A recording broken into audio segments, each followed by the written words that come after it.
بەیانیتان باش مەلانی ئاسمانی خەم لە کۆڵگرتووە، بەیانیتان باش سەوزایی بەهاری چەمگرتووە، بەیانیتان باش هاوڕێیانی بێرەوەریە زێڕینەکان، بەیانیتان باش کاک شوان و هەواڵانی،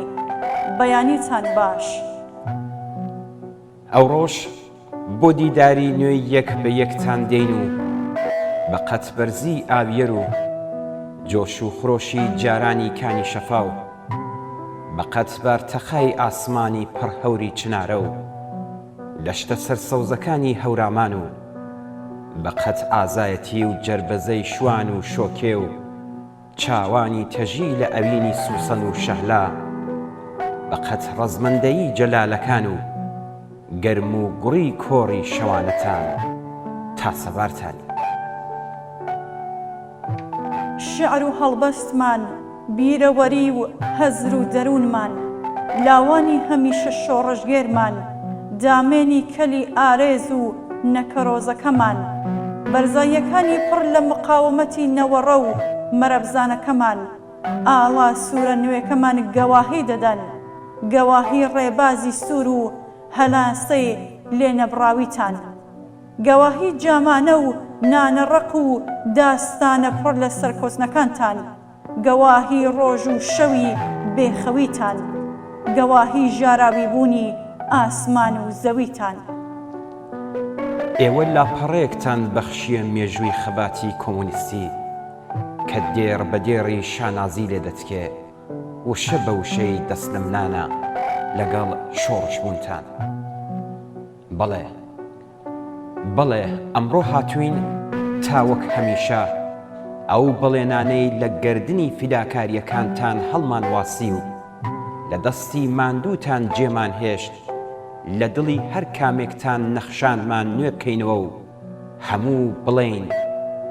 هەموو بڵێین چیرۆکی گوردانەکەت کاکشوان چیرۆکێکی هێندە مەزنا لە بیرکردنی توانای دەوێ. کێڵانە و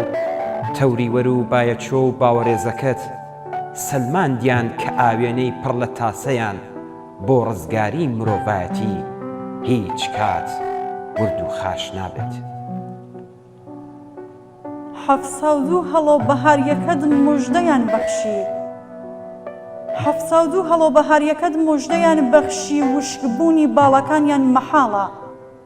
702 ئەستێرە گەشەکەت ئێستاش لە ئاسمان دەدرۆشێنەوە، هەناسەکانی گورزانەکەت هێواش هێواش وردە وردە و پۆل پۆل تێکەڵ بە هەناسە نەرمەکانی ژن و منداڵ و پیاوانی شاری سێوین بوو. ئێوە بۆ هەمیشە لە ئاسمانی ورەمان و ئاوان نامرن و ڕێباستان سوور و گەشاوەتر دەبێ. ئێوە هەرە و غونچە بەهاریانن هیچ وەخت وشک بوون نایەتە سوراختان. لەمڕۆدا مۆمتان بۆ هەڵدەکەین و یادی خۆڕاگریتان پیرۆز دەکەین. هیواکانتان لەسەر دڵمان دادەنین و لە ڕێگای پیرۆستان ماندوو نابین بەڵکو سەرکەوتنە یەکجارەکیەکان دێنینەوە دیدارتان. یادتان دەکەین گوردانە زیندوەکەی ناودڵان.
آزادی یک جاریا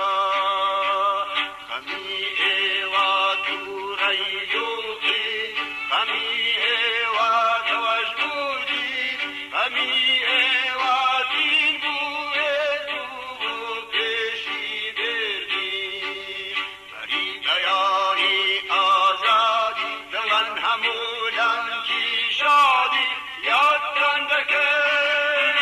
بر بیانی شادی آزادی یاد کن بکن بر بیانی شادی آزادی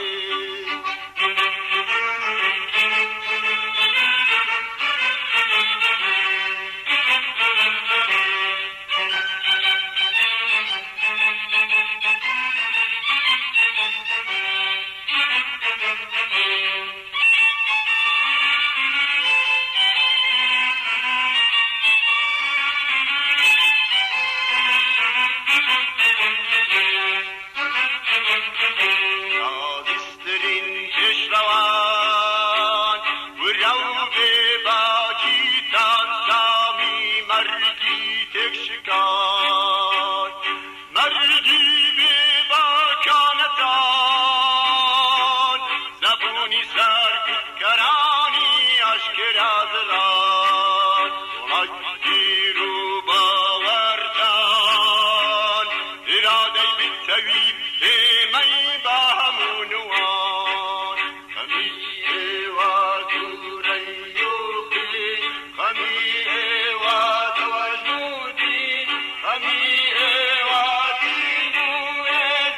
دو پیشی بردی داری بیانی آزادی دلن همونن کی شادی یاد کن بکن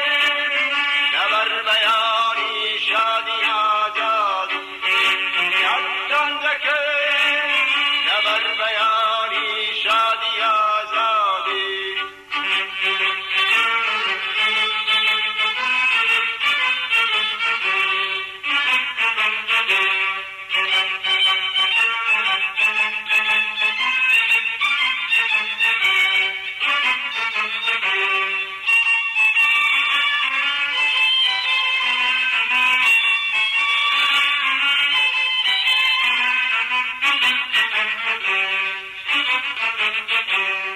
خیابان و کوچه شهران شپل شپل دریای خباپیل مزددا هر سنگری برزی کهوان آوای سوره کاو یادی ایوا حلکران آواری زندان کان هر دی شوی رس لاددا شوگار سختکا خمی ایوا تو ریوخی خمی ایوا تو اشمودی خمی ایوا دینوه تو پیشی بردی داری بیانی آزادی دلن همونن کی شادی یاد کن بکن نبر بیانی شادی آزادی یاد کن بکن نبر بیانی شادی آزادی